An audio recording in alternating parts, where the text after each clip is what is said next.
6 months ago, I came up with the bright idea to flip PCs. As a new PC flipper, still wet behind the ears, I had no idea what I was getting myself into. Here's the good, the bad, and the ugly. And today I want to tell you what I've learned in the first 6 months of flipping PCs.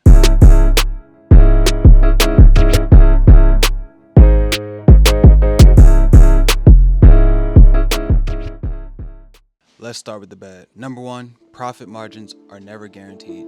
Let me explain. I built PCs that I knew would sell quick and for great profit, not knowing that the used marketplace is infested with some interesting characters to say the least. Here's an example of each. The lowballer. The lowballer will see your listing and offer you less than what it costs you to build the PC. They don't care what the specs are, they don't care who you are, and they don't care what you stand for. No pun intended. But if you stand for nothing, you fall for anything. So I usually hold my ground against them. My advice to myself 6 months ago would be summed up in one word, and that's patience. There have been times where I was so frustrated that I would literally take any offer. Don't get desperate, be patient, and don't get lowballed. In turn, it's the only character that I somewhat understand. There's a chance to get an item that's significantly less than what it's worth. Why not try? Worst I can say is, what?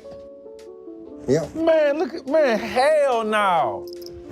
Hell no. Next, we got the trader. The trader may be more persistent than the lowballer. If you have multiple listings up, they're gonna offer trades on every single listing, including but not limited to.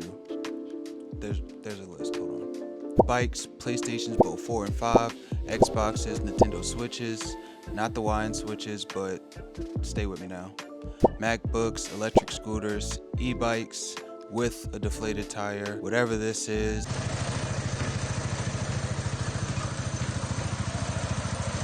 Cameras, an iPhone 11 with some purple jeans, and last but not least, my favorite, anything.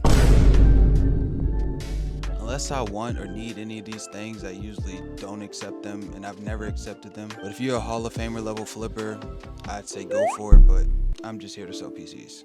And if you see any value in these trades, by all means, do you, funky bro. Next, we got the bots. The bots I never grasped an understanding for. They ask you if something is available, and then that's it. They don't reply. No matter how quick you respond, no matter what day it is, no matter what time of day it is, they will not respond. I don't know if they're doing it for the sake of making a purchase or they just want to know if you have it. It beats me. But you can't avoid them like a Fortnite lobby during a new season. Next on the list of bad, if you don't have a ton of free time like myself, that would be the commitment.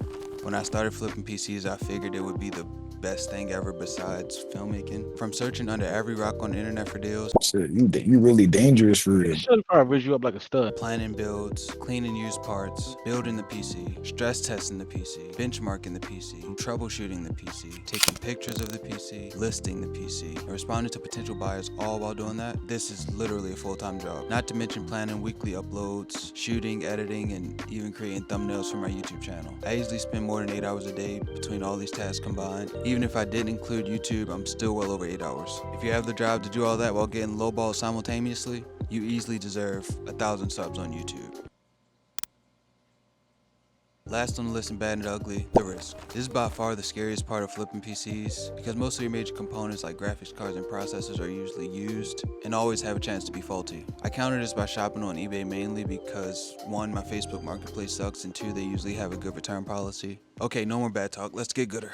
First up on the gooder list is component diversity. I like technology like cameras, phones, and obviously PCs, so I enjoy using different combination of cases, graphics cards, processors, and RAM. I get to challenge myself to build cheap builds that are good for gaming, that might be good for someone's first PC. Then I also get to try higher end components, so it's practically just me having fun, really.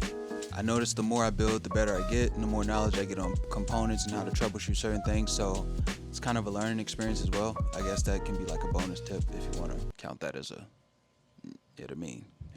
And also now when I talk to my friends and potential buyers, I kind of know what I'm talking about when it comes to parts and part combinations. So next we got the enjoyment. The fact that I get paid simply for my knowledge of putting parts together with screws, it's still kind of mind-blowing, but hey, even though it takes a lot of time looking through cases and components that fit together, there's nothing like finishing a PC, powering it on, seeing the RGB lights come on, and seeing it post on the monitor. It's almost like I made a baby or something like that.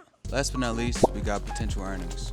Now, I know I said profit margins can differ, but at the end of the day, you can control your own destiny. I've made $60 off a PC, I've made $200 off a PC. Sometimes, if you get the good deals in the right place at the right time, you can control what you make. Compared to where I started, I've come a long way of knowing how to price and manage my PCs to get what I want out of them and increase my profit margins effectively. Now I'm just excited to see what the next 6 months will teach me, and I'll probably drop a video in another 6 months to give you my yearly update. I have a series on where I'm flipping PCs until I make $10,000, but I know that'll be completed in less than a year. Now I hope if you watch this video you gain some insight on what it's like to flip in PCs and if you want to do it or not. I have a video on how to flip PCs and how to get started. I'll link it down below and up top. And if you need any help, you can always join my Discord. And if you are a PC flipper, get down in the comments and let me know what your best PC flip was and what was the profit. And if you aren't a PC flipper, I want you to let me know what scares you most about becoming a PC flipper if you're interested. Now that pretty much wraps up this video. Drop a like if you enjoyed, drop a sub, 1K, we on the way. But yeah, that wraps this video up, and if you didn't enjoy, GG, sounds like a skill issue.